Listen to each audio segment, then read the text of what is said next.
প্রিয় দর্শক, আসসালামু আলাইকুম। আজকে যে বিষয়টি নিয়ে আলোচনা করব সেটি হচ্ছে বোরো ধানের আদর্শ বীজতলা তৈরির পদ্ধতি। আদর্শ বীজতলা তৈরি করতে হলে আপনাকে প্রথমে দোআঁশ ও এঁটেল মাটির বীজতলার জন্য নির্বাচন করতে হবে। বীজতলার মাটি যদি উর্বর হয় তাহলে ভালো, আর যদি অনুর্বর থাকে তাহলে অবশ্যই প্রতি বর্গমিটার জমিতে 1 থেকে 1.5 কেজি হারে জৈব সার, পচা গোবর বা আবর্জনা পচা সার দিতে হবে।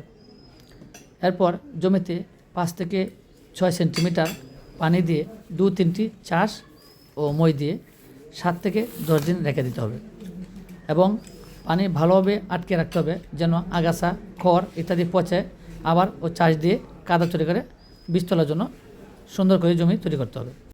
এবার জমির দৈর্ঘ্য বরাবর 100 মিটার চওড়া অর্থাৎ 125 সেন্টিমিটার চওড়া নালা রেখে একটি বেড তৈরি করতে হবে এবং দুটি বেডের মাঝখানে যে ফাঁকা থাকবে তা হচ্ছে 40 থেকে 50 সেন্টিমিটার এবং এই ফাঁকা জায়গায় সুন্দর করে নালা হবে, যে এই নালার মাটি উঠিয়ে দেওয়ার পরে বীজতলার বেডটি উঁচু হবে এবং উঁচু হওয়ার পর সেখানে একটি কাঠি দিয়ে সুন্দর করে বা হাতে লেপটে দিতে হবে যাতে করে বীজতলার পৃষ্ঠটি সমান হয়ে যাবে এবং সমান হওয়ার পর বেড তৈরির কাজ শেষ হলে 3 থেকে 4 ঘন্টা পর প্রতি বর্গ মিটারে 80 থেকে 100 গ্রাম অথবা 2.5 থেকে 3 কেজি বীজ বপন করতে হবে।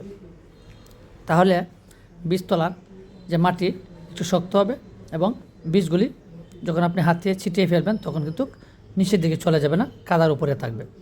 সুন্দরভাবে একটি বীজ একটির গায়ে যাতে না লাগে সেভাবে বীজ ফেলতে হবে এবং এভাবে বীজ ফেলার ফলে আপনার অল্প বীজতলা দিয়ে অধিক জমি রোপণ করতে পারবেন, কারণ এই আদর্শ বীজতলায় চারা হবে সুস্বাস্থ্য এবং সুন্দর এবং প্রতিটি চারাই হবে একটি স্বাস্থ্যবান এবং একটি গুছা যখন আপনি 2 থেকে 3টি চারা দিবেন অনেক খুশি হবে এবং সুন্দর সুস্বাস্থ্য চারা হলে আপনার জমি অল্প বীজতলা দিয়ে বেশি পরিমাণ রোপণ করতে পারবেন।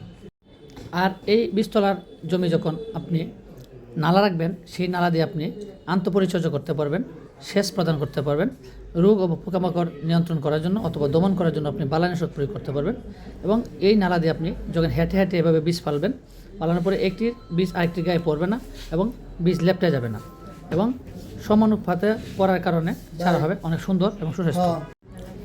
আসুন এবার জেনে নিই বীজতলার বীজ বপন করার পূর্বে আমরা বীজ কীভাবে বাছাই করব।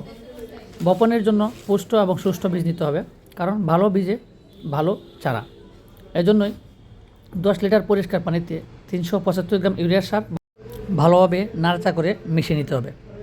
এবার এই মিশ্রিত পানিতে 10 কেজি বীজ ছেড়ে দিয়ে নেড়ে চড়ে তারপর দেখতে হবে যে অপুষ্ট বীজগুলি পানির উপরে ভেসে উঠবে এবং পুষ্ট বীজগুলি পানির নিচে চলে জমা হবে এবং অপুষ্ট বীজগুলি হাতে অথবা ছালনি দিয়ে সরিয়ে ফেলে নিচের ভারী বীজগুলি নিয়ে আবার পরিষ্কার পানি থেকে 3 থেকে 4 বার ভালো করে ধৌত করতে হবে এবং সেই বীজগুলোকে প্রতি কেজি বীজের জন্য 3 গ্রাম কার্বনডাইজিম গ্রুপের ছত্রাকনাশক অথবা প্রতি লিটার পানির জন্য 3 গ্রাম ছত্রাকনাশক ভালোভাবে মিশিয়ে কয়েক ঘন্টা রেখে দিতে হবে।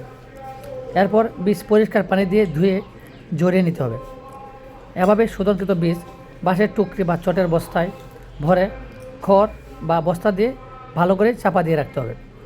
এভাবে জাগ দিলে আউশ ও আমন মৌসুমের ধানের জন্য 48 ঘন্টা জাগ দিয়ে রাখতে হবে এবং বোরো মৌসুমের জন্য 72 ঘন্টা বা 3 দিন ভালোভাবে বীজের জাগ দিয়ে রাখতে হবে।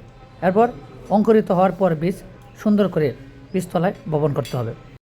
আদর্শ বীজতলার সুবিধা আপনারা দেখতে পাচ্ছেন, কৃষক ভাই নিজে এই বেড দিয়ে হেঁটে হেঁটে হাতে সচক্ষে দেখে বীজ বপন করতেছেন যাতে করে একটির গায়ে আরেকটি বীজ না লাগে এবং এই যে নালা দিয়ে কিন্তু আপনি সেচ প্রদান করতে পারবেন, আগাছা পরিষ্কার করতে পারবেন, নিড়ানি দিতে পারবেন এবং বিভিন্ন রকমের আন্তঃপরিচর্যা করতে পারবেন।